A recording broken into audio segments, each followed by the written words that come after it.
و تحقیق کو، اور تحقیق یہ ہے ان کانت ممن تندرجو تحت مستحسن فی الشرع فہی مستحسن، اگر وہ کسی مستحسن شرع کے تحت آتی ہو تو وہ شریعت میں مستحسن ہے، وَإِن كَانَتْ مِمَّنْ تَنْدَرِجُ تَحْتَ مُسْتَقْبِحٍ فِي الشَّرْعِ فَهِيَ مُسْتَقْبِحَةٌ، اور اگر وہ کسی ایسی چیز کے تحت آتی ہو جس کو شریعت نے کبھی کہا ہے تو وہ بدعت کبھی ہے، وہ بدعت کیا ہے؟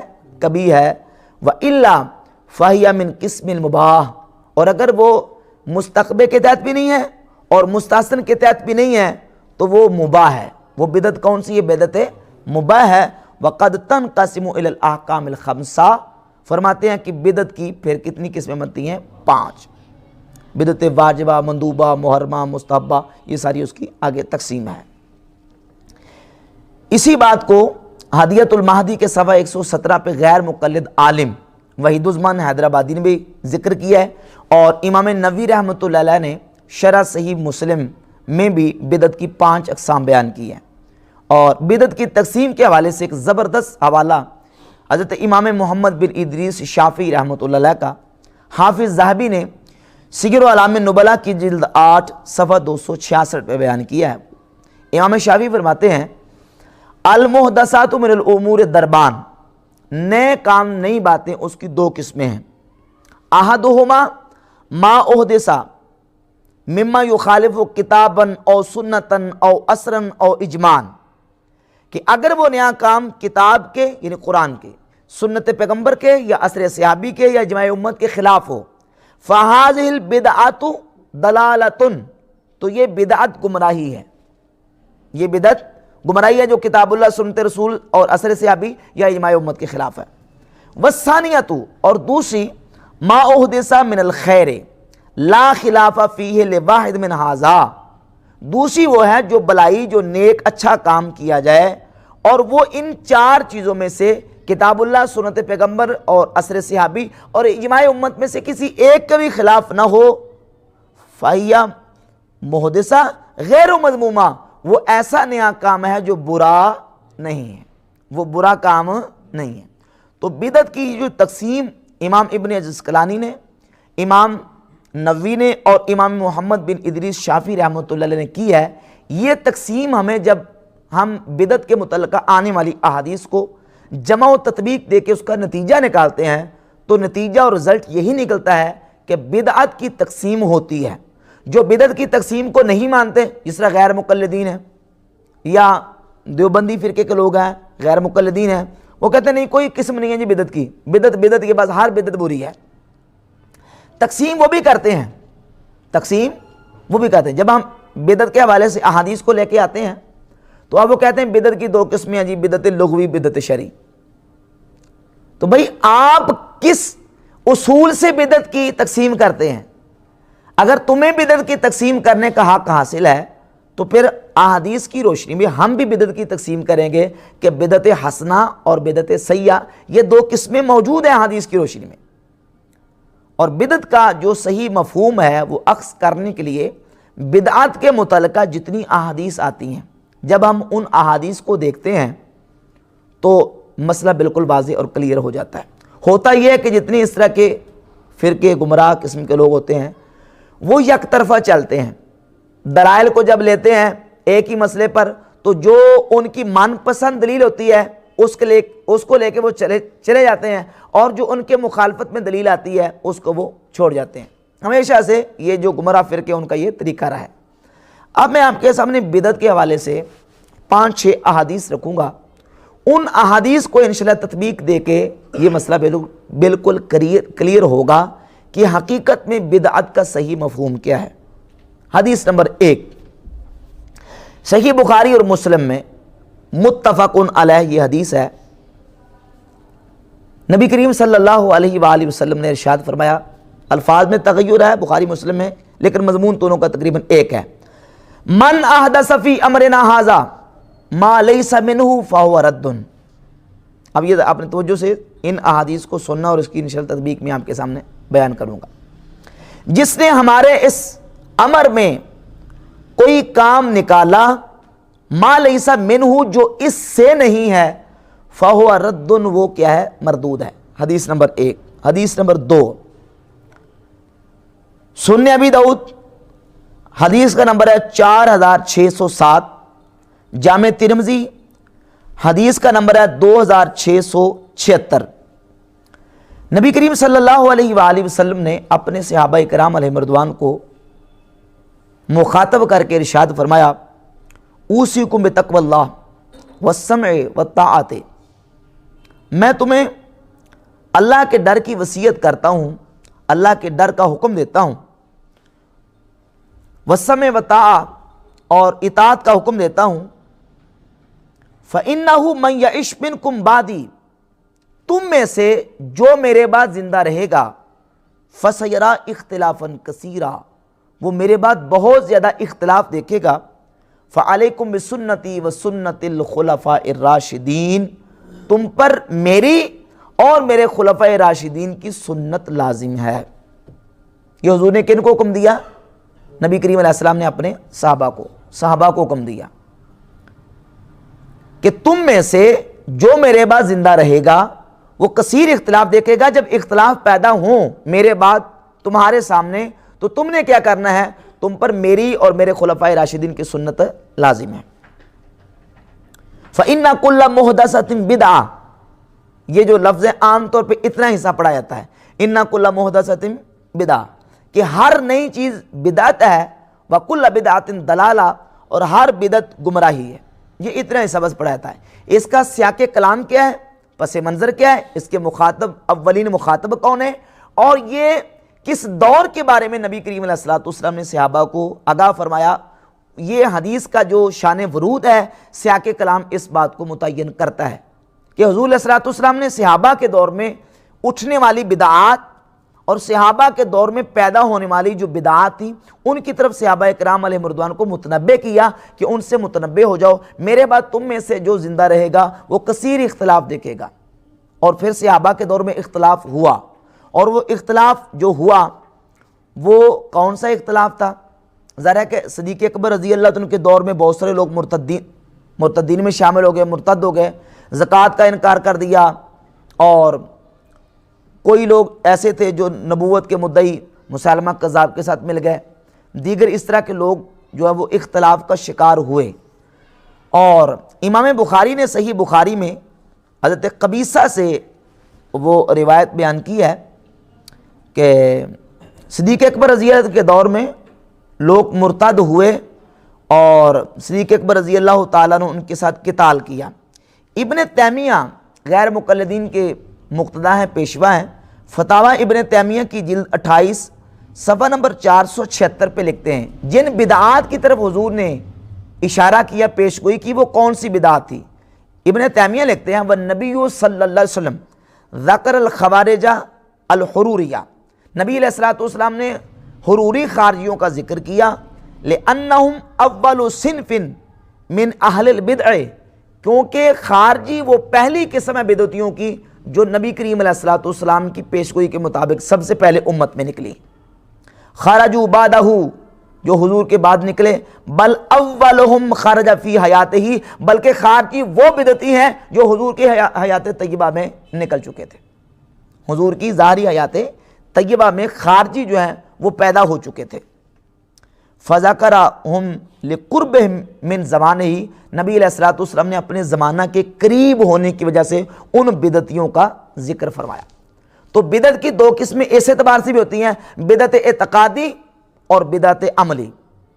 اور جتنی احادیث بدعت کے بارے میں ہیں ان کا اولین مصداق وہ لوگ ہیں جو بدعت اعتقادی کے مرتکب ہوئے، یعنی گمراہ ہوئے، جنہوں نے بدعتی عقیدے نکالے اللہ رب العزت کے بارے میں، انبیاء کے بارے میں، اور دیگر جو مسلمانوں کے متفقہ عقائد تھے ان کے برعکس انہوں نے جو عقیدے بدعتی نکالے ہیں. بدعت کی جتنی مذمت کی احادیث ہیں وہ سب سے پہلے ان کا پہلا مصداق وہ بدعتی اور گمراہ عقیدے ہیں. اور ان میں سے گمراہ عقیدوں میں سے پہلا عقیدہ کون سا ہے؟ خوارج کا. خوارج کا فرقہ یہ بدعتیوں میں سے پہلے بدعتی ہیں جو اسلام میں پہلی بدعت نکلی ہے. ابن تیمیہ فتاوی کی جلد 3 صفحہ 279 پہ لکھتے ہیں اول بدعت حدثت فی الاسلام، اسلام میں سب سے پہلی بدعت جو پیدا ہوئی ہے، نکلی ہے، بدعت الخوارج و شیعہ، وہ خارجیوں کی اور شیعوں کی بدعت ہے۔ تو معلوم ہوا کہ بدعت جو ہے وہ اس کا پہلا جو وعید کا مصداق ہے وہ بدعت اعتقادی ہے۔ اب وہ بدعت والی حدیثیں پڑھ کے تیجا، ساتاں، چالیسواں اور جنازے کے بعد دعا اور ذکر اذکار کی محفلیں ان پہ فٹ کرتے ہیں، حالانکہ جو بد اعتقادیاں ان لوگوں نے نکالی ہیں ان کو وہ بھولے بیٹھے ہیں کہ نبی مر کے مٹی میں مل گئے۔ یہ عقیدہ جو تقیۃ الایمان میں اسماعیل دہلوی نے لکھا ہے، یہ عقیدہ مجھے بتائیں کہ یہ عقیدہ بدعتی عقیدہ نہیں ہے؟ کیا یہ صحابہ کا عقیدہ ہے، تابعین کا عقیدہ، یا امت کے اسلاف امت میں سے کسی کا یہ عقیدہ ہے کہ انبیاء نعوذ باللہ مر کے مٹی میں مل گئے؟ یا نبی بڑے بھائی ہم چھوٹے بھائی، نبی کی تعظیم بڑے بھائی کسی کیجئے، یہ عقیدہ کیا صحابہ، تابعین، اتباع تابعین، ائمہ مجتہدین کا عقیدہ ہے؟ نہیں ہے۔ تو یہ بدعتی عقیدہ ہے، اور بدعت کی احادیث اصلاً جو ہے وہ اس کا پہلا مصداق مذمت کا یہ بدعتی عقیدے ہیں جو ان لوگوں نے نکالے ہوئے ہیں۔ تو اسلام میں جو پہلی بدعت نکلی ہے وہ عمل کی بدعت نہیں ہے، وہ کون سی بدعت ہے؟ عقیدے کی بدعت ہے۔ اچھا جی، 2 حدیثیں ہوگی، اس کے ساتھ اب تیسری حدیث، صحیح مسلم جلد نمبر 1 صفحہ 327 جو قدیمی کتب خانہ سے ہے، اور حدیث کا نمبر ہے 2351۔ یہ حدیث ذرا یہ بھی تفصیل کے ساتھ انشاءاللہ بیان کروں گا۔ نبی کریم علیہ الصلوۃ والسلام نے ارشاد میں، حدیث طویل ہے، جو ہمارا مستدل ٹکڑا ہے وہ میں آپ کے سامنے پیش کروں گا۔ من سن فی الاسلام سنتن حسنتن، جس نے اسلام میں کوئی اچھا طریقہ ایجاد کیا، فلہ اجرہا، تو اس ایجاد کرنے والے کو اس ایجاد کرنے کا اجر ملے گا۔ وَأَجْرُ مَنْ عَمِلَ بِهَا مِنْ غَيْرِ أَنْ يَنْقُصَ مِنْ أُجُورِهِمْ شَيْءٍ، اور جتنے لوگ قیامت تک اس پر عمل کریں گے ان تمام کے عمل کے مطابق اس ایجاد کرنے والے کو اس کا ثواب ملے گا۔ اور فرمایا من سن فی الاسلام سنتن سیئۃ، اور جس نے اسلام میں کوئی برا طریقہ ایجاد کیا، کان علیہ وزرھا ووزر من عمل بہا، تو اس پر اس کا گناہ ہوگا، اور قیامت تک جتنے لوگ وہ برا کام کریں گے ان تمام کے برابر اس برا کام ایجاد کرنے والے کو اس کے ذمہ گناہ ڈلے گا۔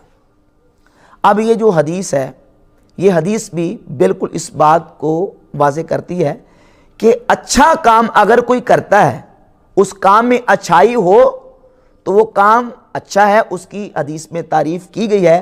اس کو محض نیا ہونے کی بنیاد پر جو ہے وہ برا کہہ کے رد کر دینا، حدیث اس کی اجازت نہیں دیتی۔ اب اس سلسلے میں غیر مقلدین جو اوچھے ہتھ کنڈے استعمال کرتے ہیں وہ یہ ہے، وہ کہتے ہیں دیکھیں یہ جو آیا نا حدیث میں من سنہ، سنہ کا معنی جو ہے یہ کسی سنت کو جاری کرنا ہے۔ وہ سنت مٹ چکی تھی، سنت مردہ ہو چکی تھی، اس سنت کو دوبارہ زندہ کرنا، جو زندہ کرے گا اس سنت کو تو اس کو اس کا ثواب ملے گا۔ حالانکہ اس کا یہ مطلب بالکل نہیں ہے۔ اگر آپ یہ کہتے ہیں کہ من سنہ فی الاسلام میں سنتن حسنتن سے مراد اصطلاحی سنت ہے، یعنی نبی کریم علیہ السلام کی سنت، تو اگلا حصہ حدیث کا بتاتا ہے کہ اس سے مراد اصطلاحی سنت نہیں ہے۔ اب پہلا حصہ کیا ہے کہ من سنہ فی الاسلام میں سنتن حسنتن، اور دوسرا حصہ ہے من سنہ فی الاسلام میں سنتن سیئتن۔ تو اس کا نتیجہ یہ نکلے گا کہ نعوذ باللہ کہ نبی کریم علیہ السلام کی کوئی سنت بری بھی ہے؟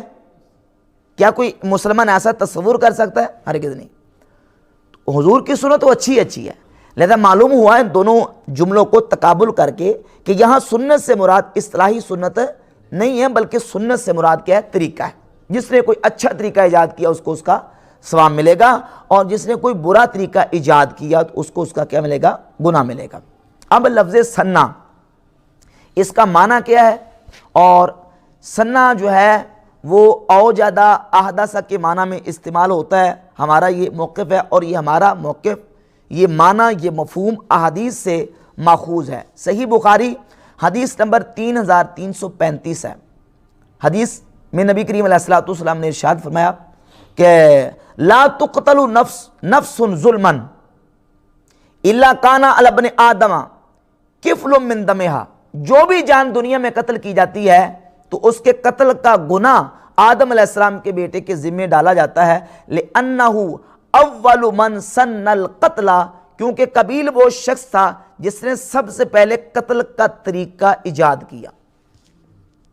قتل کا طریقہ، اب لفظ ہے سن القتل. اگر کوئی بندہ کہے سننا کا معنی ہے کسی مردہ سنت کو زندہ کرنا، تو قبیل نے کون سی مردہ سنت کو زندہ کیا ہے؟ یہاں معنی کیا ہے؟ ایجاد کرنا. قتل کا طریقہ سب سے پہلے اس نے ایجاد کیا تھا، اس لیے جو بھی دنیا میں قتل کرے گا اس قاتل کا گناہ جو ہے آدم علیہ السلام کے اس بیٹے کے نامہ اعمال میں ڈالا جائے گا. ایک اور دلیل صحیح بخاری سے، حدیث نمبر ہے 3045. سیدنا خبیب صحابی رضی اللہ تعالیٰ عنہ جب مشرکین ان کو سولی دینے لگے نا، تو انہوں نے مشرکین سے کہا کہ ٹھہرو، مجھے پھانسی سے پہلے، سولی سے پہلے 2 رکعت نفل پڑھ لینے دو. اب یہ پھانسی سے پہلے 2 رکعت نفل پڑھنے کا نہ تو حکم تھا اور نہ ہی ظاہر ہے کہ سنت تو اس کو کہہ نہیں سکتے. تو حضرت خبیب رضی اللہ تعالیٰ عنہ نے جب پھانسی سے پہلے 2 رکعت سنت پڑھی تو امام بخاری اس کو لے کے ہیں کہ ہوا سن الرکعتین لکل امر مسلم قتل صبرن، کہتے ہیں کہ ہر اس مسلمان کے لیے جو صبرن قتل کیا جائے، حضرت خبیب نے سن الرکعتین 2 رکعت پھانسی کے وقت پڑھنا ایجاد کی ہیں. یہاں سننا کا معنی کیا ہے؟ ایجاد کرنا. مردہ سنت کو زندہ کرنا یہاں معنی نہیں ہے، بلکہ سننا کا معنی کیا ہے؟ ایجاد کرنا. احدثا، احداث، پیدا کرنا، ایجاد کرنا. تیسری دلیل ہے سننا کے ایجاد اور احداث کے معنی میں ہونے پر. سنن ابی داؤد حدیث نمبر 506، مسند احمد ابن حنبل جلد 5 صفحہ 246 اور السنن الکبریٰ میں بھی یہ حدیث تغیر الفاظ کے ساتھ موجود ہے کہ حضرت سیدنا معاذ ابن جبل رضی اللہ تعالیٰ عنہ نبی کریم علیہ السلام کی بارگاہ اقدس میں سرکار نماز پڑھا رہے تھے. تو یہ صحابی لیٹ آئے تاخیر سے، ان کی کچھ رکعتیں رہتی تھی. جب نبی کریم علیہ السلام نے نماز سے سلام پھیرا تو حضرت معاذ ابن جبل نے جو ان کی رکعتیں رہتی تھیں، نماز پڑھنے کے بعد سرکار کے سلام پھیرنے کے بعد وہ کھڑے ہو گئے، اور کھڑے ہونے کے بعد انہوں نے اپنی جو رکعتیں رہتی تھیں ان کو پورا کیا. اب یہ اس سے پہلے جو نا وہ نبی کریم علیہ السلام نے کسی صحابی کو یہ تعلیم نہیں دی تھی. یہ حضرت معاذ ابن جبل نے اپنی طرف سے یہ کام کیا. جب انہوں نے کیا تو حضور علیہ السلام نے اس کی تعریف کی اور فرمایا قد سن لکم معاذ، تمہارے لیے معاذ نے یہ طریقہ ایجاد کیا ہے. فہاکذا فافعلوا، تم بھی ایسے ہی کیا کرو. جس کی رکعتیں رہ جائیں تو وہ اسی طرح کیا کرے کہ وہ بعد میں کھڑا ہو کے ان رکعتوں کو ادا کر لیا کرے. تو سننا کا معنی یہاں کیا ہے؟ ایجاد کرنا اور احداث کرنا، پیدا کرنا. سن لکم معاذ، تمہارے لیے معاذ نے یہ طریقہ ایجاد کیا ہے. اچھا، پھر مزے کی بات یہ ہے سنن ابن ماجہ. سنن ابن ماجہ میں امام ابن ماجہ نے باقاعدہ ان حدیث کو ذکر کرتے وقت 2 باب قائم کیے ہیں. پہلا باب ہے باب من سنہ سنتن حسنتن او سیئتن، یہ الگ سے باب قائم کیا، اور الگ باب قائم کر کے اس کے تحت ان حدیث کو لے کے من سنہ فی الاسلام سنتن حسنتن، من سنہ فی الاسلام سنتن سیئتن، ان حدیث کو. اور آگے چیپٹر نمبر اس میں انہوں نے عنوان قائم کیا ہے باب من احیا سنتن قد امیتت. وہ حدیث جس میں مردہ سنت کو زندہ کرنے کا بیان ہے وہ الگ باب قائم کر کے جمع کیے ہیں، اور جس میں اچھا طریقہ ایجاد کرنے کا ذکر ہے ان کو الگ باب کے تحت ذکر کیا. اور یہ بات واضح کر دی کہ مردہ سنت کو زندہ کرنا اور چیز ہے اور اچھا اور نیک طریقہ ایجاد کرنا اور چیز. باب نمبر 14 اور باب نمبر 15. 14 میں کیا انہوں نے بیان کیا ہے؟ اچھا طریقہ ایجاد کرنا. اور 15 میں کیا بیان کیا ہے؟ کوئی جو سنت مٹ چکی ہے اس سنت کو زندہ کرنا. لہذا ان دلائل سے یہ بات بالکل روزی روشنی کی طرح واضح اور عیاں ہو جاتی ہے کہ من سنہ فی الاسلام سنتن حسنتن کا معنی یہ ہے کہ جس نے اسلام میں کوئی اچھا طریقہ ایجاد کیا اس کو اس کا ثواب ہوگا، اجر ملے گا، اور قیامت تک جتنے لوگ اس اچھے طریقے پر عمل کرتے رہیں گے ان تمام کا ثواب بھی اس اچھا طریقہ ایجاد کرنے والے کو اللہ رب العزت عطا کرے گا. یہ سنن دارمی ہے. سیدنا عبداللہ ابن مسعود رضی اللہ تعالیٰ عنہ سے یہ روایت سنن دارمی میں موجود ہے. حضرت عبداللہ ابن مسعود فرماتے ہیں کہ میرے پاس جلد نمبر 1 ہے اور صفحہ نمبر اس کا 142 اور روایت کا نمبر ہے 517۔ ابن مسعود فرماتے ہیں وَالسُنَّةُ الْحَسَنَةُ، اچھا طریقہ وہ ہے یسن ہر رجل، جس کو کوئی بندہ ایجاد کرتا ہے فَيُعْمَلُ بِهَا بَعْدَ مَوْتِهِ، اور اس کے مرنے کے بعد اس اچھے طریقے پر لوگ عمل کرتے ہیں، عمل کیا جاتا ہے، وہ کیا ہے؟ اچھا طریقہ ہے۔ تو یہاں بھی یسن کا لفظ سیدنا عبداللہ ابن مسعود رضی اللہ تعالیٰ عنہ نے کس معنی میں استعمال کیا ہے؟ ایجاد کرنے کے معنی میں، احداث کرنے کے معنی میں۔ اچھا جی، 3 احادیث ہو گئیں، 3 احادیث کی وضاحت۔ اب آ جائیں حدیث نمبر 4، بدعت کا مفہوم سمجھنے کے لیے 4تھی حدیث۔ سرکار دو عالم علیہ السلام نے ارشاد فرمایا ما احدث قوم بدعتا الا رفع مثلها من السنہ، جب کوئی قوم بدعت طریقہ ایجاد کرتی ہے تو بدعت طریقہ ایجاد کرنے کی وجہ سے سنت طریقہ اٹھا لیا جاتا ہے۔ سنت طریقہ مستند احمد بن حنبل جلد 5 صفحہ 76، حدیث کا نمبر 16522، مجمع الزوائد جلد 1 صفحہ 188، اور الترغیب والترہیب جلد 1 صفحہ 45 پہ یہ حدیث موجود ہے کہ جب کوئی قوم بدعت طریقہ ایجاد کرتی ہے تو اس کے بدلے میں سنت اٹھا لی جاتی ہے۔ تو بدعت کی پہچان ایک یہ ہے کہ جس کے کرنے سے سنت طریقہ اٹھ جائے، سنت ختم ہو جائے، سنت چلی جائے، وہ طریقہ بدعت ہے۔ اور جو طریقہ سنت کو اٹھائے نہیں، سنت کو تبدیل نہیں کرے، بلکہ سنت کی تقویت کا باعث بنے اور سنت کو مزید تقویت دے، وہ طریقہ حقیقت میں بدعت نہیں ہے اور وہ برا طریقہ نہیں۔ جس طرح مثال کے طور پہ سیدنا عمر فاروق رضی اللہ تعالیٰ کا پورا مہینہ جماعت کے ساتھ نماز تراویح پڑھوانا، یہ سنت کو مضبوط کرتا ہے یا سنت کو بدل دیتا ہے؟ مضبوط کرتا ہے، سنت کو مزید تقویت دیتا ہے۔ حالانکہ سرکار دو عالم علیہ السلام نے پورا مہینہ بعد جماعت نماز تراویح نہیں پڑھی، یہ سب جانتے ہیں، نہیں پڑھی، لیکن حضرت سیدنا فاروق اعظم رضی اللہ تعالیٰ عنہ نے پورا مہینہ پڑھوائیں، تو اب انہوں نے سنت کو قائم کیا، نہ کہ سنت کو تبدیل کیا۔ اچھا، اگر دیکھا جائے تو یہ ظاہر میں بدعت ہے، اور پھر حضرت فاروق اعظم نے اس کو بدعت کہا بھی ہے۔ صحیح بخاری میں حدیث نمبر 2010 ہے، جب آپ نے دیکھا کہ قاری لوگوں کو نماز جماعت کے ساتھ پڑھا رہے ہیں تو آپ نے فرمایا نعم البدعۃ ھذہ، نعم البدعۃ ھذہ، یہ کیا کتنی اچھی بدعت ہے۔ اب اس حدیث کو سامنے رکھے، کل محدثۃ بدعہ، ہر محدث بدعت ہے، وکل بدعۃ ضلالہ، اور ہر بدعت گمراہی ہے، ہر بدعت گمراہی ہے۔ اور حضرت عمر کہتے ہیں نعم البدعۃ ھذہ، یہ کیا ہے؟ اچھی بدعت ہے۔ اب تخصیص کرنی پڑے گی۔ اس کی تخصیص کرتے ہوئے امام نووی رحمۃ اللہ علیہ نے شرح صحیح مسلم کی جلد نمبر 1 صفحہ 327 پر، اب دیکھیں نا، احادیث بعض مجمل ہوتی ہیں، بعض مفصل ہوتی ہیں، بعض احادیث جو ہیں وہ مطلق ہوتی ہیں، بعض مقید ہوتی ہیں۔ تو مطلق کو مقید کے ساتھ، عام کو خاص کے ساتھ، مجمل کو مبین کے ساتھ سمجھا جاتا ہے۔ اب 2 حدیثیں آ گئیں، ایک حدیث صحیح مسلم کی کہ جس نے اسلام میں کوئی اچھا طریقہ ایجاد کیا اس کو اس کا ثواب ملے گا، اور دوسری ابی داؤد کی حدیث ہے کہ ہر نیا کام بدعت، اور بدعت کیا ہے؟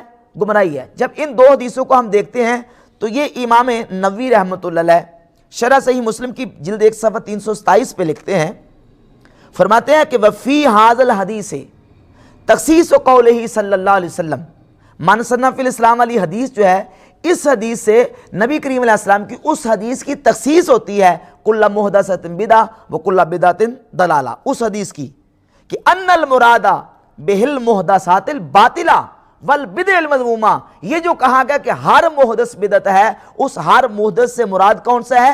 وہ محدث ہے جو باطل ہے۔ سمجھ آ رہی بات؟ کہتے ہیں المراد بہ المحدثات الباطلہ والبدع المذمومہ، کہ وہ محدث ہے جو محدث باطل ہے اور مذموم بدعت ہے، وہ بدعت ہے اور وہ گمراہی ہے، اور وہ کیا جہنم میں لے کے جائے گی۔ ان البدعۃ 5 اقسام، امام نووی فرماتے ہیں اگر دیکھا جائے تو بدعت کی 5 قسمیں، واجبہ و مندوبہ و محرمہ و مکروہ و مباحہ، یہ 5 قسمیں محدث امام نووی رحمۃ اللہ علیہ نے کی ہیں، اور اسی طرح امام ابن حجر عسقلانی نے تقسیم کی ہے۔ یہی تقسیم امام محمد ابن ادریس شافعی رحمۃ اللہ علیہ نے کی ہے، اور یہی تقسیم امام غزالی رحمۃ اللہ، دیگر محدثین اور اسلاف امت کی تقسیمات کرتے آئے اور اس کے قائل ہیں، اور تقسیمات انہوں نے کی ہیں دلائل کی روشنی میں، ان کے پاس سامنے احادیث تھی، ان احادیث کی روشنی میں۔ اس کے ساتھ اور احادیث بھی انشاءاللہ ملائیں گے تو مفہوم بالکل واضح ہو جائے گا کہ بدعت جو ہے وہ حسنہ اور سیئہ اس کی تقسیم ہے، ان دو قسموں کی طرف منقسم ہوتی ہے۔ امام ابن حجر عسقلانی نے فتح الباری شرح صحیح بخاری کی جلد نمبر 3 میں سیدنا عبداللہ ابن عمر رضی اللہ تعالیٰ سے 2 احادیث کو ذکر کیا اور ساتھ لکھا کہ وہ اسناد صحیح ہیں، دونوں کی سندیں صحیح ہیں۔ صلاۃ الضحیٰ نماز چاشت کے حوالے سے ذکر فرماتے ہیں کہ نماز چاشت کی حیثیت کیا ہے۔ حضرت عبداللہ بن عمر رضی اللہ عنہ کا موقف یہ تھا کہ نماز چاشت رسول اللہ صلی اللہ علیہ وسلم نے پڑھی نہیں ہے۔ سیداتنا عائشہ صدیقہ رضی اللہ تعالیٰ عنہ ام المومنین، ان کا بھی موقف یہ تھا کہ نبی کریم علیہ السلام نے نماز چاشت نہیں پڑھی، اور دیگر صحابہ سے بھی منقول نہیں ہے، صرف 1-2 صحابہ جن سے نماز چاشت کا ذکر منقول ہے۔ تو ان صحابہ کا موقف یہ تھا کہ نماز چاشت رسول اللہ صلی اللہ علیہ وسلم نے نہیں پڑھی۔ تو جو لوگ نماز چاشت پڑھتے تھے ان کے بارے میں جب عبداللہ بن عمر سے پوچھا جاتا کہ یہ جو پڑھتے ہیں ان کے بارے میں آپ کا کیا موقف ہے، تو امام ابن حجر عسقلانی فتح الباری کی جلد 3 صفحہ 67 پہ کتاب التہجد باب میں وہ ذکر کرتے ہیں کہ روا سعید بن منصور باسناد صحیح، محدث سعید ابن منصور نے سند صحیح کے ساتھ حضرت مجاہد سے، وہ عبداللہ بن عمر سے روایت کرتے ہیں۔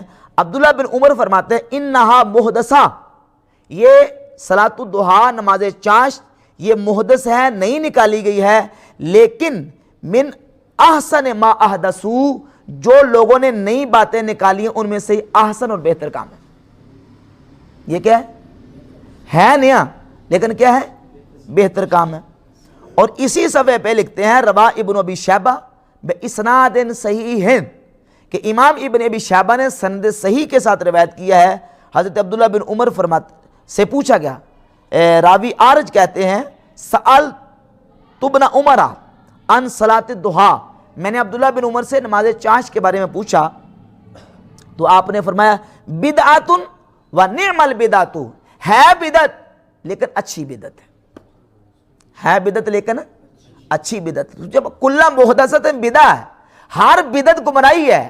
حضرت عمر بھی کہتے ہیں نماز تراویح اچھی بدعت، عبداللہ بن عمر کہتے ہیں صلاۃ الضحیٰ اچھی بدعت، اور پھر آگے حدیث آتی ہے سیدہ عائشہ صدیقہ سے، حدیث کا نمبر ہے 1177 1177۔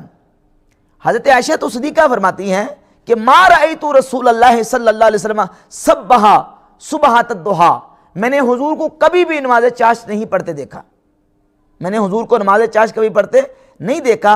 وَإِنِّي لَأُصَبِّحُهَا، حضور کو پڑھتے میں نے نہیں دیکھا لیکن میں پڑھتی ہوں۔ تو جب حضور نے نہیں کیا تو وہ کیوں کرتی تھی؟ ان کا موقف بالکل واضح تھا کہ نبی کریم علیہ السلام نے ایک کام اگر نہیں کیا تو سرکار کے نہ کرنے سے وہ حرام اور ناجائز نہیں ہوتا۔ اگر حرام اور ناجائز ہوتا اور وہ بدعت مذمومہ ہوتا تو پھر نماز تراویح حضور نے پورا مہینہ نہیں پڑھی، وہ بدعت مذمومہ ہونی چاہیے تھی لیکن وہ بدعت مذمومہ نہیں ہے۔ صلاۃ الضحیٰ عبداللہ بن عمر کے نزدیک سرکار کی سنت سے ثابت نہیں ہے، ان کے موقعوں کے مطابق یہ بدعت بری ہونی چاہیے تھی، لیکن وہ کہتے ہیں نعمت البدعۃ، یہ کیا ہے اچھی بدعت ہے۔ سیدہ عائشہ فرماتی ہے حضور نے نماز چاشت نہیں پڑھی لیکن انی لأصبحها، میں اس کو پڑھتی ہوں۔ اور صدیق اکبر رضی اللہ عنہ کو جو حضرت عمر نے جواب دیا ہے صحیح بخاری میں کہ وہ کہتے ہیں کیف تفعل شیئا لم یفعل رسول اللہ صلی اللہ علیہ وسلم، جو کام رسول اللہ نے نہیں کیا تم کیسے کرو گے؟ فرمایا کہ ھذا واللہ خیر، ھذا واللہ خیر، کہ یہ کام کیا ہے اچھا ہے، حضور نے نہیں کیا لیکن کام کیا ہے اچھا ہے۔ کیوں اچھا ہے؟ کہ اگر حضور نے کیا نہیں ہے تو نبی کریم علیہ السلام کی طرف سے ممانعت بھی منع بھی نہیں ہے، اس کو روکا بھی نہیں گیا، اور وہ کسی سنت کے خلاف بھی نہیں ہے، اور دین کا کوئی مسئلہ اسے تبدیل نہیں ہوتا بلکہ اس سے دین کا فائدہ ہے، دین کی بہتری ہے، دین کا اس سے فائدہ ہوگا۔ ھذا واللہ خیر، لہذا یہ شبہ صحابہ کے دور میں پیش ہو کر رد ہو چکا، جو کہتے ہیں کہ جو کام نبی کریم علیہ السلام نے نہیں کیا وہ جو ہے وہ حرام ہے، وہ بدعت ہے، یہ صحابہ کے دور میں پیش ہو کے مسئلہ رد ہو چکا کہ یہ مسئلہ ہی نہیں ہے کہ حضور نے نہیں کیا تو وہ مردود ہے۔ وہ کہتے ہیں نہیں کیا تو ہے تو اچھا ہے نا، جو اچھا ہے وہ کیا ہے؟ اچھا ہے، چاہے وہ نیا ہو چاہے وہ کیا ہو، پرانا ہو۔ ایک اور ساتھ حدیث ملان صحیح بخاری کی حدیث نمبر 915۔ اب یہ میں نے جو موقع پیش کیا تھا نا کہ احادیث کو جمع کریں، جمع کر کے تطبیق دے کے بدعت کا مسئلہ واضح ہوگا۔ یہ نہیں ہے کہ ایک حدیث اِنَّ کُلَّ مُحْدَثَةٍ بدعہ یہ حدیث رٹ لی اور باقی کو چھوڑ دیا۔ ہر بدعت گمراہی ہے، یہ ٹھیک ہے اپنی جگہ پہ۔ اگر تخصیص نہیں کرتے کہ بدعت سے مراد بدعت مذمومہ ہے تو پھر حضرت عمر کا نماز تراویح پڑھنا یہ بدعت مذمومہ ٹھہرے گا، کیونکہ ہر بدعت جو ہے، سمجھ آ رہی بات کی، ہر بدعت جو ہے، جبکہ سنی، دیوبندی، غیر مقلد وہابی سب نماز تراویح پورا مہینہ پڑھتے ہیں، تو اللہ کے نبی علیہ السلام نے تو نہیں پڑھی نا۔ اور پھر نبی کریم علیہ السلام کا جو حکم ہے کہ من احدث فی امرنا، یہ من کلمہ عموم کا ہے، عربی زبان میں عموم کے لیے آتا ہے، اس میں کوئی شخص خاص نہیں ہے، سب کے لیے ہے کہ جو بھی ہمارے دین میں کوئی ایسا کام نکالے گا جو اس میں سے نہیں ہے وہ مردود ہے۔ تو یہ نہیں ہے کہ صحابہ اگر نکالیں تو وہ قبول ہے، یہ تو حکم سب کے لیے ہے، بلکہ اس حدیث کا اولین مخاطب حضور کے صحابہ ہیں۔ سرکار نے سب سے پہلے حکم صحابہ کو دیا ہے کہ صحابہ کو بھی یہ حکم ہے کہ تم نے بدعتیں ایجاد نہیں کرنی۔ تو اگر صحابہ کو بدعت ایجاد کریں گے تو کیا وہ مقبول ہو جائے گی؟ یہ آخر میں کہتے نہیں یہ صحابی اگر کام کرتا ہے تو وہ جائز ہے۔ بھائی اس کا مطلب یہ نکلا کہ صحابہ کو بدعتیں ایجاد کرنے کی اجازت ہے؟ صحابہ کو یہ حضور نے اتھارٹی دی ہے کہ تم بدعت ایجاد کر سکتے ہو؟ ہرگز نہیں۔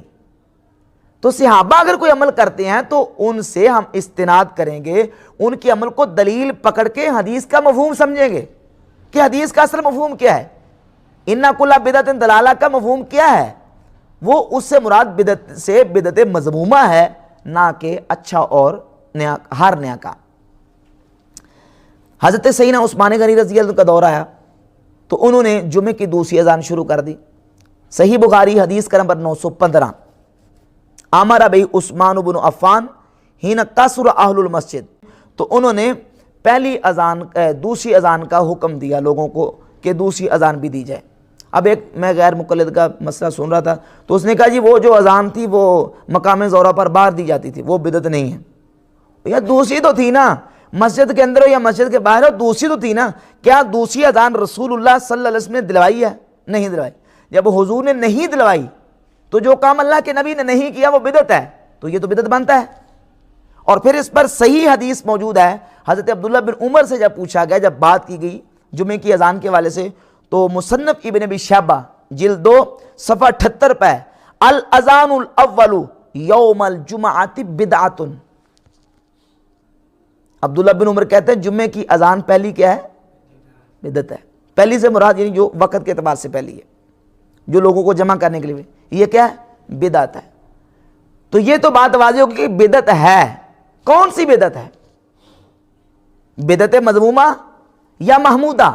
اگر تم کو ہر بدعت گمراہی ہے تو بدعت ہونا تو اس کا واضح ہو گیا عبداللہ بن عمر کے فتوے سے۔ اب بدعت کی تقسیم کیے بغیر صحابہ کو بدعتی ہونے سے نہیں بچا سکتے، تقسیم کیے بغیر بدعتی ہونے سے نہیں۔ اور اگر تم تقسیم نہ کرو اور پھر یہ نہیں کرتے، اور یہ غیر مقلد نے خصوصاً جو ہے نا یہ کہہ دیتے ہیں کہ صحابہ بدعتی ہیں۔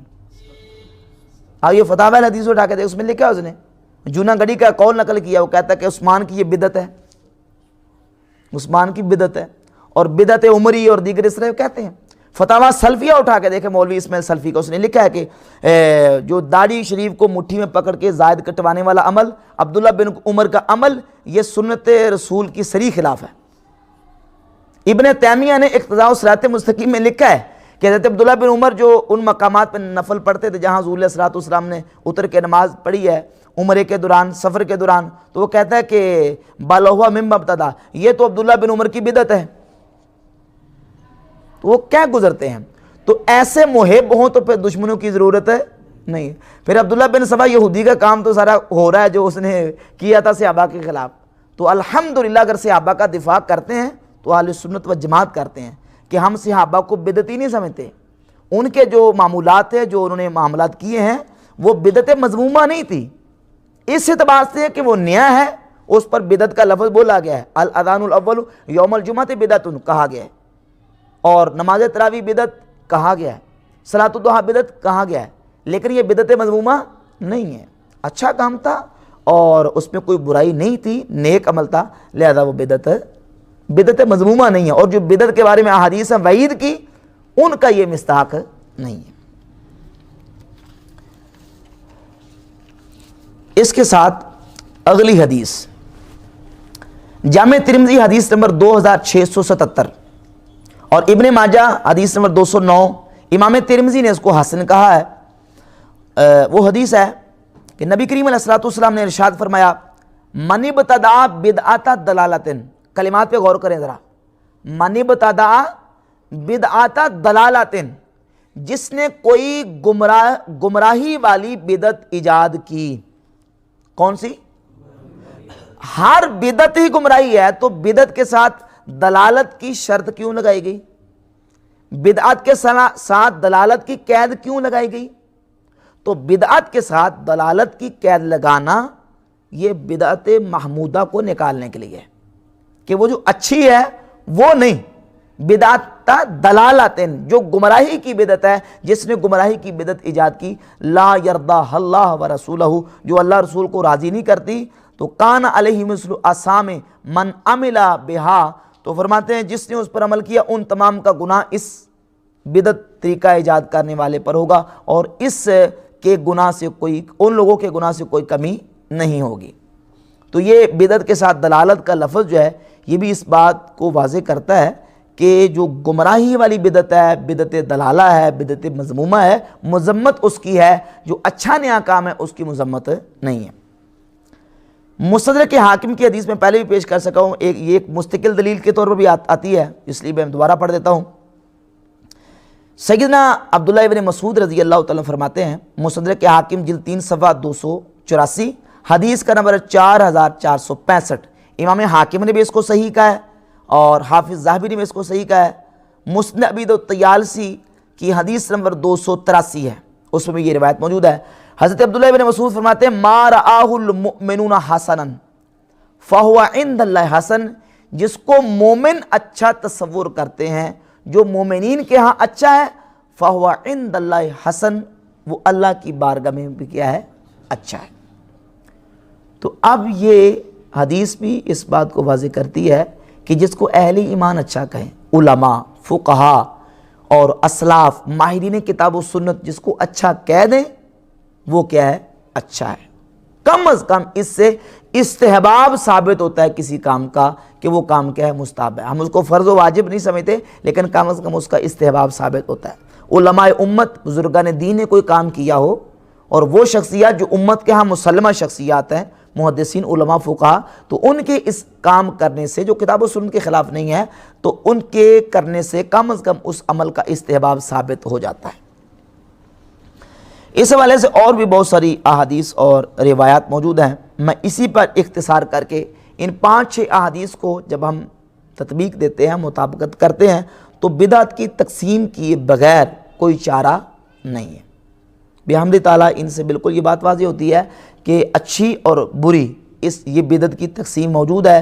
اگر یہ نہ کریں تو احادیث آپس میں ان کا تعارض لازم آتا ہے اور ٹکراتی ہیں، اور پھر اس کا نتیجہ نہیں نکل سکتا، نتیجہ یہی نکلتا ہے کہ بدعت کی تقسیم ہے۔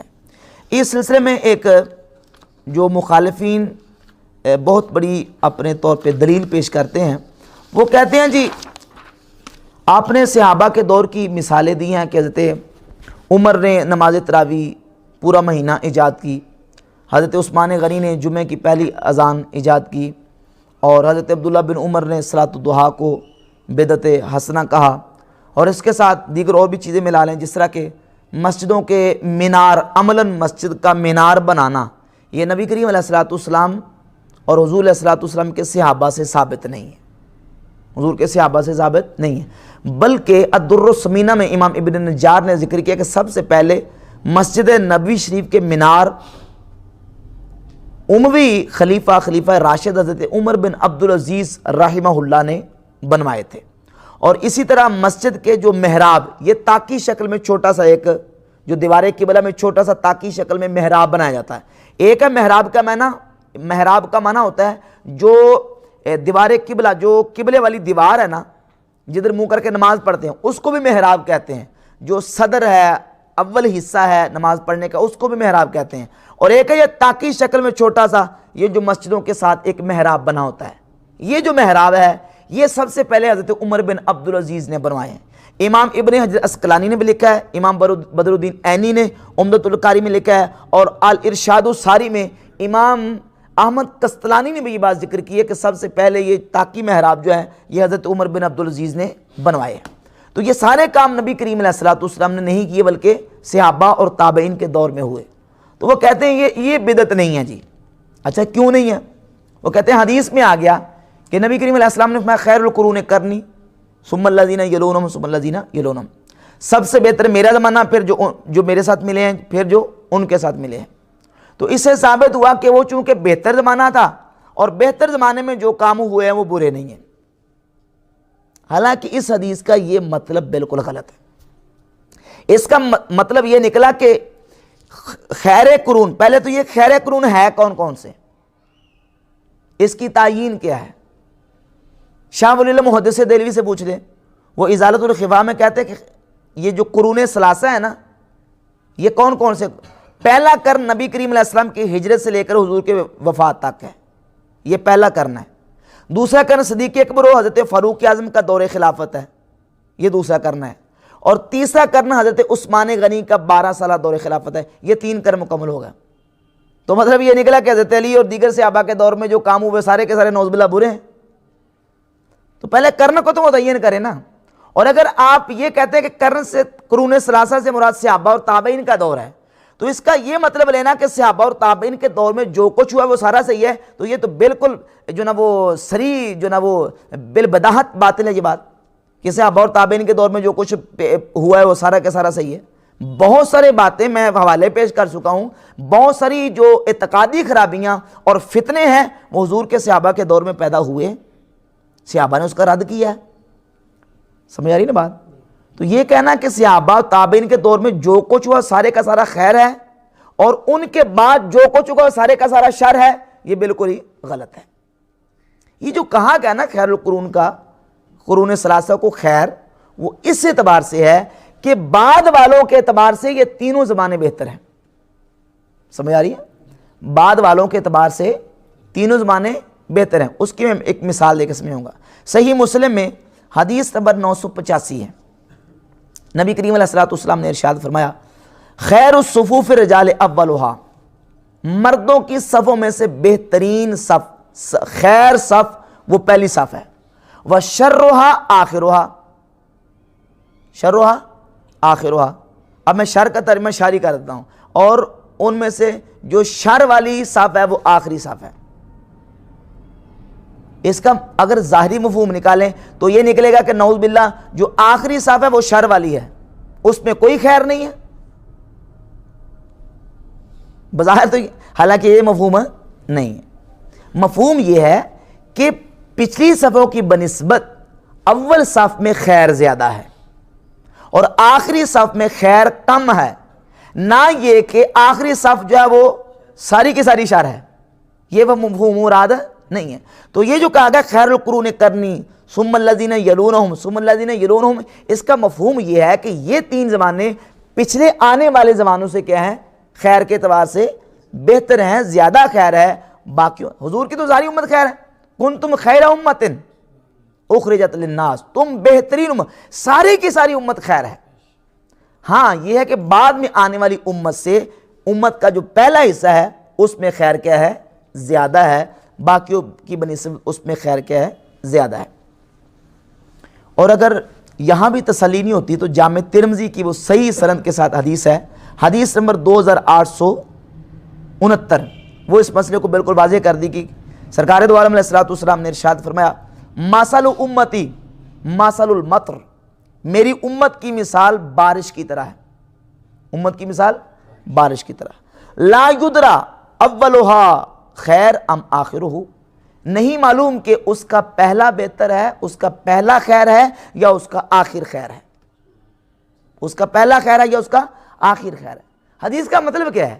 حدیث کا مطلب یہ ہے، اب مثال بارش کے ساتھ جو تمثیل بیان کی گئی ہے، مطلب یہ ہے کہ جس طرح بارش کا ہر قطرہ نافع اور برکت والا ہوتا ہے، خیر ہی خیر ہوتا ہے، یہ ساری کی ساری امت خیر ہے، اس کا پہلا بھی خیر ہے اور اس کا بعد والا بھی خیر، آخر تک یہ ساری امت خیر ہے۔ اور قرآن کی آیت موجود ہے کنتم خیر امت، تم خیر امت ہو۔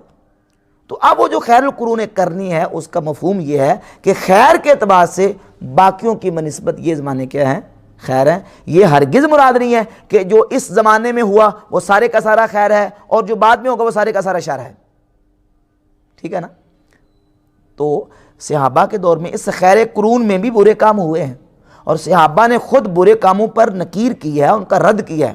اس کی چند مثالیں، مثال کے طور پر مصنف عبدالرزاق پہلی جلد صفحہ 475 پہ سیدنا عبداللہ ابن عمر رضی اللہ تعالیٰ کے حوالے سے ہے کہ ان کے سامنے کسی شخص نے مسجد میں تصویب کہی تو آپ نے فرمایا بنا من عند حاذل المبتدع، ہمیں اس مبتدع سے دور لے چلو، یہ بدعتی ہے جو مسجد میں بدعتی طریقہ بدعتی کام کر رہا ہے۔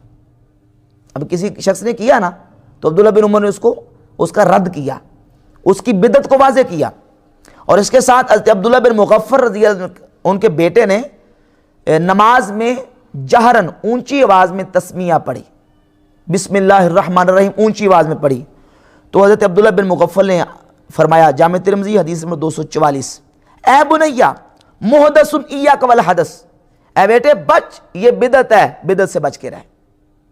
صحابہ کے دور میں، یہ صحابہ کے دور کے بعد نہیں ہے، صحابہ کے دور میں تو بدعت بدعت ہے، چاہے وہ نیا کام ہے، چاہے وہ پرانا ہے، چاہے صحابہ کے دور میں اور چاہے وہ صحابہ کے دور کے بعد میں ہے، وہ اگر برا ہے تو بدعت مذمومہ ہے۔ تو بحمد تعالیٰ اس سے بالکل واضح ہو گیا کہ یہ جو ایک اشکال پیش کیا جاتا ہے، یہ شبہ پیش کیا جاتا ہے کہ خیر القرون میں جو کچھ ہوا وہ سارے کا سارا صحیح ہے، یہ بات درست نہیں ہے۔ خیر القرون میں جو اچھا ہے وہ اچھا ہے، اور جو بری باتیں ہیں خوارج اور اس طرح روافظ اور دیگر معتزلہ، دیگر جو مرجیہ فرقے وغیرہ نکلے ہیں وہ برے ہیں، اور جنہوں نے کوئی بدعتی یا برا طریقہ ایجاد کیا اس کی مذمت بیان کی گئی ہے، اور وہ برا ہے چاہے وہ صحابہ کرام کے دور میں ہی کیوں نہ نکلا ہو۔ امام غزالی رحمۃ اللہ علیہ نے احیاء العلوم کی جلد نمبر 2 صفحہ نمبر 407 پہ یہ بڑا زبردست عبارت لکھی ہے، فرماتے ہیں کہ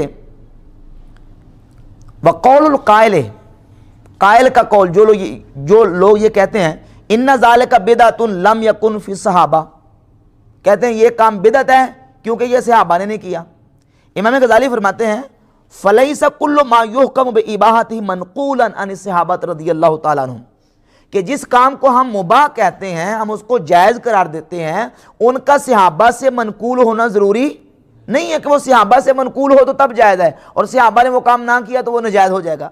صحابہ کا نہ کرنا کسی کام کو ناجائز قرار نہیں دیتا، بلکہ فرماتا ہے انما المحظور، ممنوع وہ کام ہے ارتکاب بدعت، بدعت کا ارتکاب کرنا، اور ایسی بدعت تراغم سنتا معصورہ، جو سنت معصورہ کی مخالف ہو۔ تو فرماتے ہیں کہ جو سنت معصورہ کے خلاف ہو، وہی حدیث ما حدث قوم بدعتا الا رفع مثل من السنہ، جب کوئی بدعت آئے گی تو اس کے مقابل میں سنت طریقہ اٹھ جائے گا اور سنت ختم۔ تو بدعت رافع سنت ہے، سنت کو مٹانے والی ہے، جس سے سنت اٹھ جاتی ہے اس کو کیا کہتے ہیں؟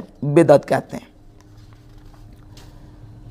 اچھا جی، اس کے ساتھ ایک اور شبہ جو پیش کیا جاتا ہے وہ بھی عامۃ الورود، اور آج کل سوشل میڈیا پہ جو نا وہ اس کو بڑا ہائی لائٹ کیا جاتا ہے اس شبے کو، کہ جامع ترمذی میں حدیث ہے سیدنا عبداللہ ابن عمر رضی اللہ تعالیٰ عنہ کے سامنے کسی شخص نے چھینکا تو چھینکنے والے نے کہا الحمدللہ والسلام علی رسول اللہ، تو حضرت عبداللہ بن عمر رضی اللہ تعالیٰ عنہ نے فرمایا کہ میں بھی یہی کہتا ہوں، لیکن اللہ کے رسول صلی اللہ علیہ وآلہ وسلم نے ہمیں ایسا نہیں سکھایا، اللہ کے رسول ہمیں ایسا نہیں سکھایا۔ وہ کہتے ہیں یہ دیکھ لیں، نبی کریم علیہ السلام پہ درود بھیجنا اچھا کام ہے، تم کہتے ہو اچھا کام ہو تو وہ نہ بھی کیا ہو تو جائز ہے، تو دیکھیں عبداللہ بن عمر کے سامنے اچھا کام ہی کسی شخص نے کیا تھا نا، تو لیکن اس کے باوجود بھی عبداللہ بن عمر رضی اللہ تعالیٰ نے فرمایا کہ یہ اللہ کے رسول علیہ السلام نے ہمیں نہیں سکھایا، اس لیے تم نہ کہو۔ تو ثابت ہوا کہ اچھا کام بھی ہو تو جو اللہ کے نبی نے نہیں کیا وہ حرام ہے، وہ بدعت ہے، وہ ناجائز ہے۔ اس کا جواب میں دو طریقے سے عرض کروں گا۔ ایک تو اس حدیث کا جواب امام بہقی نے اپنی کتاب شعب الایمان میں دیا ہے۔ شعب الایمان کی حدیث نمبر 9327 ہے، جلد نمبر 7 صفحہ نمبر 24 ہے۔ 24 اور 25 پر امام ترمذی رحمہ اللہ نے تقریباً امام بہقی نے اس کو 3 سندوں کے ساتھ بیان کیا ہے۔ کتنی سندوں سے؟ 3 یا 4 سندوں کے ساتھ۔ ایک سند ہے جس میں ابن زیاد راوی، زیاد بن ربی، نام کیا؟ زیاد بن ربی راوی ہے۔ یہ جو روایت ہے نا جس میں یہ فرمایا گیا کہ ہمیں اللہ کے نبی علیہ الصلوۃ والسلام نے ایسا نہیں سکھایا، اس میں زیاد بن ربی راوی ہیں۔ اور اس سے جو اگلی اسناد ہیں اس میں حضرت عبداللہ بن عمر رضی اللہ تعالی اسی شخص کو کہتے ہیں جس نے چھینکتے وقت الحمدللہ تو کہا لیکن نبی کریم علیہ السلام پہ درود و سلام نہیں بھیجا، تو آپ نے اس کو ترغیب دیتے ہوئے کہا کہ قد بخلتا، تو نے بخل کیا ہے، اللہ کی حمد تو کی ہے، فحلہ ہے سو حمد اللہ صلی تعالی نبی صلی اللہ علیہ وسلم، اور نبی کریم علیہ السلام پہ درود کیوں نہیں بھیجا؟ درود بھیجو، حمد کے ساتھ کیا کرو؟ درود بھیجو، حمد بھی درود بھی بھیجو، تم نے بخل کیا ہے۔ لو تممتا والسلام علی رسول اللہ صلی اللہ علیہ وسلم، کاش کہ تو الحمدللہ کے ساتھ والسلام علی رسول اللہ بھی کہہ دیتا۔ اب یہ 2 سندیں امام بہقی ساتھ لے کے آئے۔ پہلی سند میں زیاد بن ربی راوی ہے جو کہ ترمذی کی سند بھی ہے اور شعب الایمان کی سند بھی ہے، اس میں زیاد بن ربی ہے، اور دوسری 2 جو سندیں ہیں اس میں زیاد بن ربی نہیں ہے۔ اب امام بہقی کا تبصرہ سنیں۔ امام بہقی شعب الایمان کی جلد 7 صفحہ 25 پر لکھتے ہیں، فرماتے ہیں الاسنادان الاولان اصح من روایت زیاد بن ربی، پہلی 2 سندیں جس میں حضرت عبداللہ بن عمر ترغیب دیتے ہیں کہ بھئی حمد کے ساتھ حضور پہ درود بھی بھیجو، کہتے ہیں وہ پہلی 2 سندیں زیاد بن ربی کی سند سے زیادہ صحیح ہیں۔ پہلی 2 سندیں زیاد ابن ربی کی سند سے زیادہ صحیح ہیں۔ وفیہما دلالۃ علی خط روایہ، راوی زیاد بن ربی کی خطا پر دلیل ہے۔ وقد قال البخاری فیہ نظر، امام بخاری نے اس کے بارے میں کہا کہ اس میں نظر ہے، یعنی یہ راوی مختلف ہی ہے، اس کی روایت میں کیا ہے؟ اختلاف ہے۔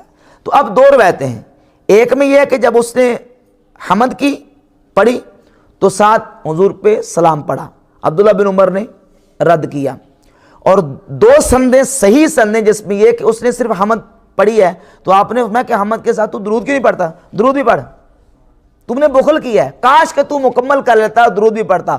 ان 2 سندوں کے بارے میں امام بہقی کہتے ہیں کہ الاسنادان الاولان اصح، وہ پہلی 2 سندیں کیا ہیں؟ زیادہ صحیح ہیں۔ اچھا، اس کے ساتھ حضرت عبداللہ بن عمر رضی اللہ تعالیٰ کا اپنا عمل دیکھیں۔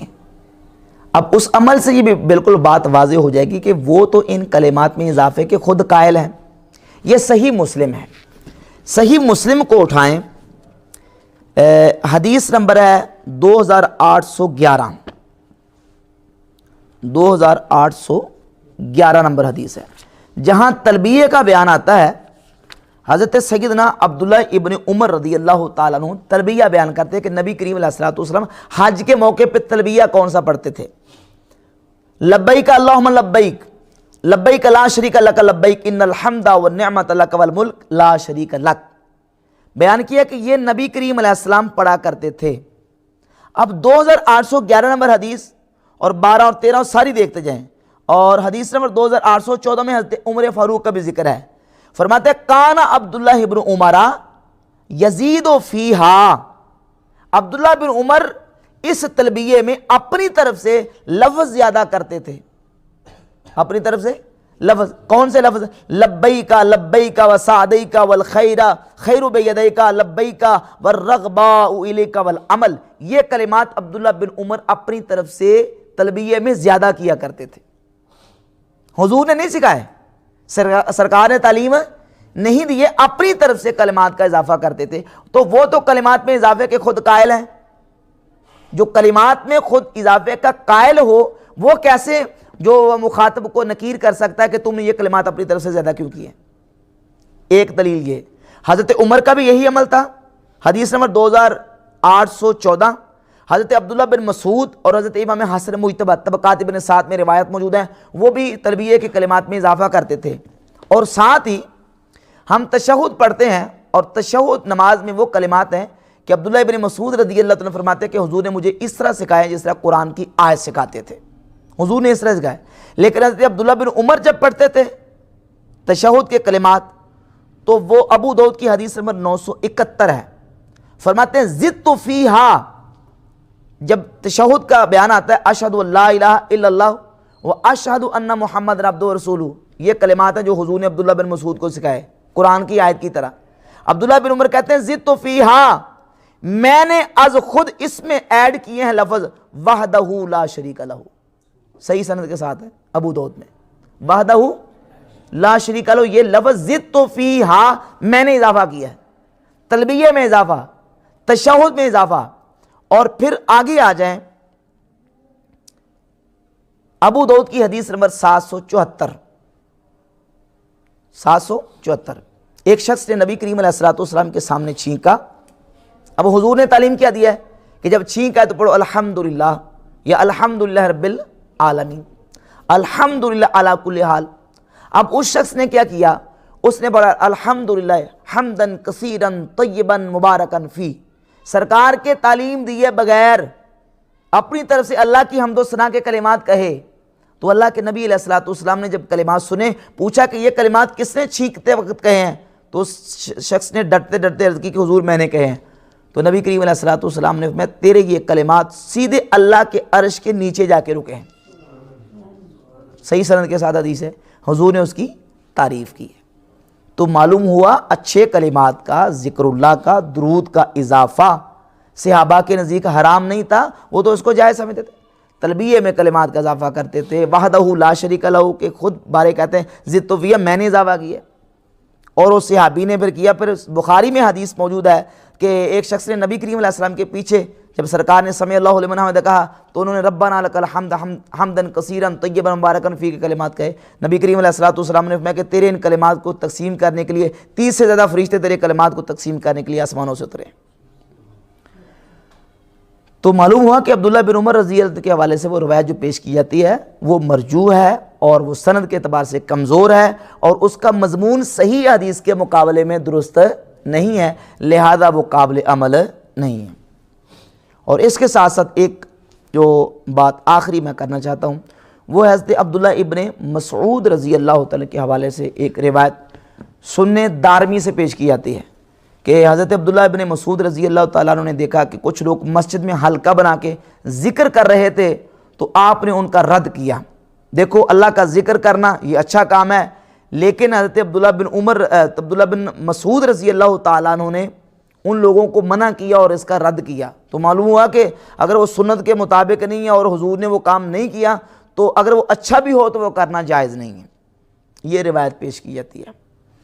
تو اس روایت کے حوالے سے میں اس کے 2 جواب پیش کروں گا. ایک تو جواب اس کا یہ کہ اس روایت کی سند میں ایسے راوی موجود ہیں جن پر محدثین نے جرح کی ہے، جس طرح کہ عمر بن یحییٰ.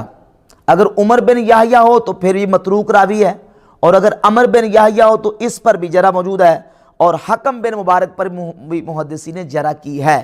اگر علی سبیل تنزل اس روایت کی سند صحیح بھی ثابت ہو جائے تو ایک جواب اس کا یہ کہ یہ روایت اور اثر احادیث صحیحہ کے خلاف ہے. احادیث صحیحہ کون سی؟ صحیح مسلم میں. اچھا، اس روایت سے یہ ثابت ہوتا ہے کہ اجتماع کی شکل میں جمع ہو کر اللہ کا ذکر مسجد میں کرنا یہ جائز نہیں ہے. اکیلے اکیلے کر لیں تو کر لیں، جمع ہو کے ایک جماعت کی صورت میں، قوم کی صورت میں یہ ذکر کرنا جائز نہیں ہے۔ حالانکہ محدثین نے باقاعدہ عنوانات اور چیپٹر قائم کر کے ان احادیث کو کتابوں میں جمع کیا ہے، جس سے یہ ثابت ہوتا ہے کہ نبی کریم علیہ الصلوۃ والسلام نے جماعت اور جمع ہو کے ذکر کرنے کی تعریف فرمائی ہے۔ یہ صحیح مسلم کا امام نووی نے تبویب کی ہے، انہوں نے باب کا عنوان قائم کیا ہے، باب فضل الاجتماع علی تلاوت القرآن و علی الذکر، ذکر اور تلاوت قرآن کے لیے اجتماع کرنے کی فضیلت، ذکر اور تلاوت قرآن کریم کے لیے اجتماع کرنے کی فضیلت۔ اور اس کا ایک باب ہے باب فضل مجالس ذکر، ذکر کی مجلس منعقد کرنے کی فضیلت، اور اس کے تحت وہ احادیث کو لے کے، احادیث وہ ساری لمبی ہو جائیں گی، میں اس میں سے صرف وہ جو خاص حصہ ہے وہ پڑھ دیتا ہوں۔ حدیث نمبر 6839 میں ارشاد فرمایا،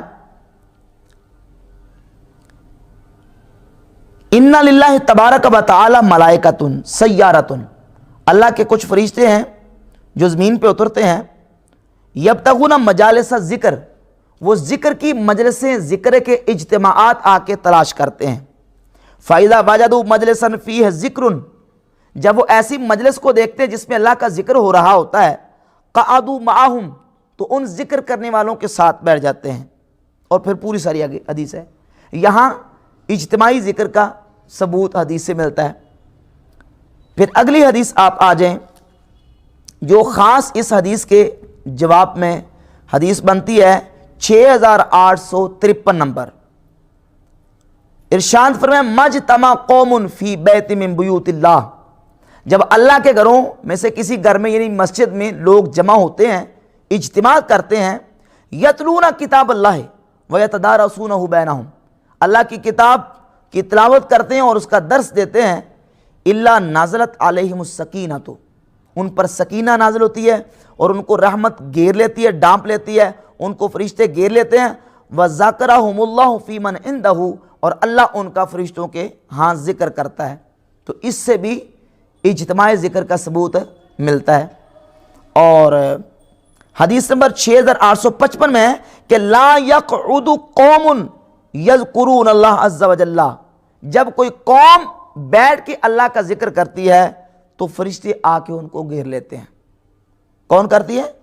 قوم یذکرون اللہ، ایک قوم بیٹھ کے اللہ کا ذکر کرتی ہے۔ پتہ چلا کہ اجتماعی ذکر کرنا اس کی حدیث میں تعریف بیان کی گئی۔ اور آخری حدیث اس سلسلے میں 6857 نمبر حدیث، خرج معاویۃ علی حلقۃ فی المسجد، اس حدیث میں بھی حلقوں کا ذکر ہے اثر میں، اور صحیح بخاری مسلم کی اس حدیث میں بھی حلقے کا ذکر ہے کہ صحابہ علیہم رضوان ایک حلقہ بنا کے مسجد میں بیٹھے ہوئے تھے، حضرت امیر معاویہ آئے اور آ کے ان کو کہا کہ ما اجلسکم، تمہیں یہاں کس نے بٹھایا؟ تو انہوں نے کہا کہ جلسنا نذکر اللہ، ہم یہاں بیٹھے ہیں تاکہ اللہ کا ذکر کریں۔ حلقہ بنا کے کس لیے بیٹھے ہیں؟ تاکہ اللہ کا ذکر کریں۔